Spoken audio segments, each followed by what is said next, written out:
questão jurídica, tá? A gente vê todos os dias na televisão que quando um político ele começa a ser investigado, sempre há a colocação desses processos em segredo de justiça.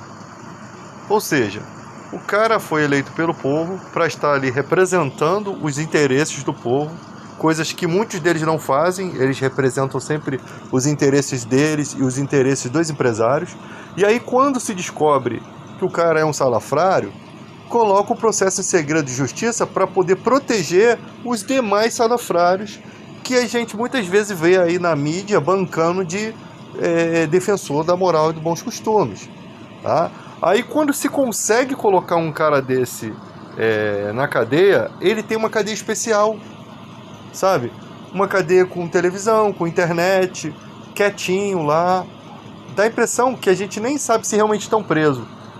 A gente não sabe se tem visita íntima, a gente não sabe o que rola lá dentro. Dá a impressão que a cadeia seria um outro mundinho melhorzinho e tal, que a gente pensa a cadeia federal, mas a gente não sabe o que rola lá dentro. Não tem câmera, eu não vejo as câmeras. Eu não sei como é que é. Se eu tô vendo que a justiça protege esses caras a ponto deles ter uma condição melhor do que o pobre, e isso já foi comprovado, né? Se você fizer uma pesquisa, que a justiça brasileira, ela é sim contrária aos pobres e favorece mais os ricos. Isso em pleno século XXI, essas coisas não podem continuar. E isso faz com que a nossa política seja assim, os caras não têm medo, não têm temor. Essa falta de temor, às vezes o cara tá preso, ainda continua, às vezes o cara tá em processo ali e continua recebendo o saláriozinho dele. O cara vai preso, cumpre um terço da pena, sai. O cara tem uma tornozeleira, sempre passa mal, sempre consegue laudo médico. O cara tá tirando cambalhota na nossa frente aí todos os dias. É só vir o processo de prisão, né? Que eles têm muito dinheiro para pagar advogados e por isso que eles conseguem ter todos esses benefícios, enquanto o pobre não consegue. E ali, depois de muitas cambalhotas, quando o cara vai preso, tá passando mal. Tem um médico que possivelmente vem com um laudo falso, né? Possivelmente, isso tem que ser investigado. E ali o cara fica ali com a tornozeleira dentro da casa dele, que você não sabe se ele realmente está ali, né? Que pode haver esquemas para fuga. Teve uma vez que a reportagem da Globo achou um cara com tornozeleira que estava numa academia ao invés de estar numa livraria fingindo que está trabalhando, né? E aí coisas absurdas que acontecem nesse país e ninguém fala nada. O pior de tudo é que esses caras ganham um bom salário, ganham bons benefícios. Os caras andam em carros blindados, com ar-condicionado, quase não trabalham, né? E quando trabalha, o trabalho deles é ficar lá discutindo e fazendo propaganda, porque no trabalho deles estão fazendo a propaganda deles. Ganham rios de dinheiro, colocam parentes para trabalhar, tem uma série de irregularidades, né?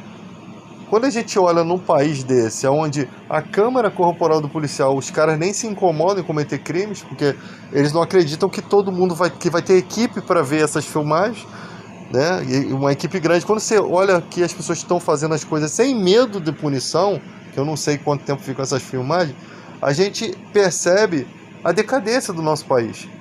A gente percebe a decadência que começa dentro da política, né?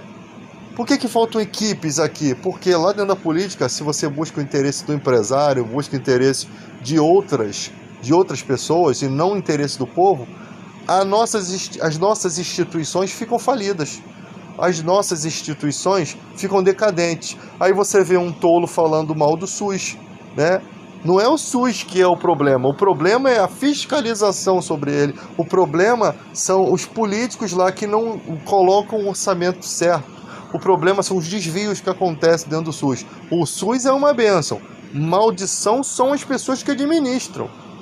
Tá? Nesse país, a gente tem a mania de acusar algo que não é o responsável. Você chega no hospital, você quer bater no médico, porque o médico não te atendeu. Aí você tem dois quesitos. Você tem aquele médico que realmente não vale porcaria nenhuma, né? Fica ali só assistindo internet o dia todo, ele acha que ele está ali, ele está prestando um favor e que não deve trabalhar, né? Ele deve passar só a hora ali para ele pagar as horas. E você tem um médico que realmente está ali fazendo a diferença, mas não tem equipamento para o cara salvar, não tem material para o cara salvar uma vida, né? Mas geralmente o que a gente vê mesmo é um descaso. A saúde, ela é um descaso. Hoje em dia tudo é colocar na fila do X-Reg. Tá morrendo, fila do X-Reg. O cara, a fila é como se fosse aquele plano que o pai do Cris lá do Todo Mundo Odeia o Cris fez, só para ter paz de espírito. Eles não têm um planejamento na saúde para salvar, mano. Eles têm um planejamento de botar numa fila para dizer que não foi uma missão de socorro. É simples assim.